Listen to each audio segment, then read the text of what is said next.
Good evening.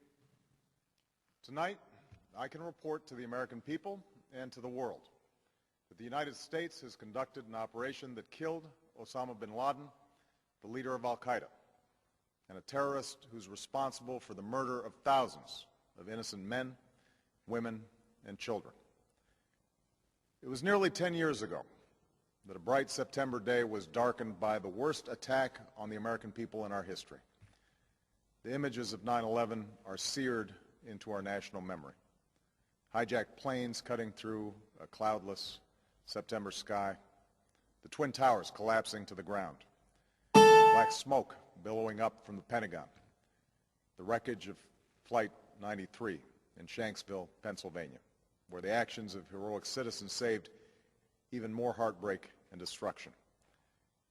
And yet we know that the worst images are those that were unseen to the world. The empty seat at the dinner table, children who were forced to grow up without their mother or their father, parents who would never know the feeling of their child's embrace, nearly 3,000 citizens taken from us, leaving a gaping hole in our hearts. On September 11th, 2001, in our time of grief, the American people came together. We offered our neighbors a hand, and we offered the wounded our blood. We reaffirmed our ties to each other and our love of community and country. On that day, no matter where we came from, what God we prayed to, or what race or ethnicity we were united as one American family. We were also united in our resolve to protect our nation and to bring those who committed this vicious attack to justice. We quickly learned that the 9/11 attacks were carried out by Al-Qaeda, an organization headed by Osama bin Laden, which had openly declared war on the United States and was committed to killing innocents in our country and around the globe. And so we went to war against Al-Qaeda to protect our citizens, our friends, and our allies. Over the last 10 years, thanks to the tireless and heroic work of our military and our counterterrorism professionals, we've made great strides in that effort. We've disrupted terrorist attacks and strengthened our homeland defense. In Afghanistan, we removed the Taliban government, which had given bin Laden and Al-Qaeda safe haven and support. And around the globe, we worked with our friends and allies to capture or kill scores of Al-Qaeda terrorists, including several who were a part of the 9/11 plot. Yet Osama bin Laden avoided capture and escaped across the Afghan border into Pakistan. Meanwhile, Al-Qaeda continued to operate from along that border and operate through its affiliates across the world. And so shortly after taking office, I directed Leon Panetta, the director of the CIA, to make the killing or capture of bin Laden the top priority of our war against Al-Qaeda, even as we continued our broader efforts to disrupt, dismantle, and defeat his network. Then, last August, after years of painstaking work by our intelligence community, I was briefed on a possible lead to bin Laden. It was far from certain, and it took many months to run this thread to ground. I met repeatedly with my national security team as we developed more information about the possibility that we had located bin Laden hiding within a compound deep inside Pakistan.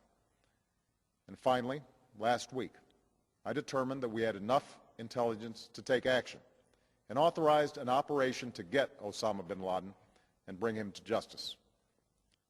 Today, at my direction, the United States launched a targeted operation against that compound in Abbottabad, Pakistan. A small team of Americans carried out the operation with extraordinary courage and capability. No Americans were harmed. They took care to avoid civilian casualties. After a firefight, they killed Osama bin Laden and took custody of his body. For over 2 decades, bin Laden has been Al-Qaeda's leader and symbol, and has continued to plot attacks against our country and our friends and allies. The death of bin Laden marks the most significant achievement to date in our nation's effort to defeat Al-Qaeda. Yet his death does not mark the end of our effort. There is no doubt that Al-Qaeda will continue to pursue attacks against us. We must and we will remain vigilant at home and abroad. As we do, we must also reaffirm that the United States is not and never will be at war with Islam. I've made clear, just as President Bush did shortly after 9/11, that our war is not against Islam. Bin Laden was not a Muslim leader. He was a mass murderer of Muslims. Indeed, al-Qaeda has slaughtered scores of Muslims in many countries, including our own. So his demise should be welcomed by all who believe in peace and human dignity. Over the years, I've repeatedly made clear that we would take action within Pakistan if we knew where bin Laden was. That is what we've done. But it's important to note that our counterterrorism cooperation with Pakistan helped lead us to bin Laden and the compound where he was hiding. Indeed, bin Laden had declared war against Pakistan as well and ordered attacks against the Pakistani people. Tonight, I called President Zardari, and my team has also spoken with their Pakistani counterparts. They agree that this is a good and historic day for both of our nations. And going forward, it is essential that Pakistan continue to join us in the fight against al-Qaeda and its affiliates.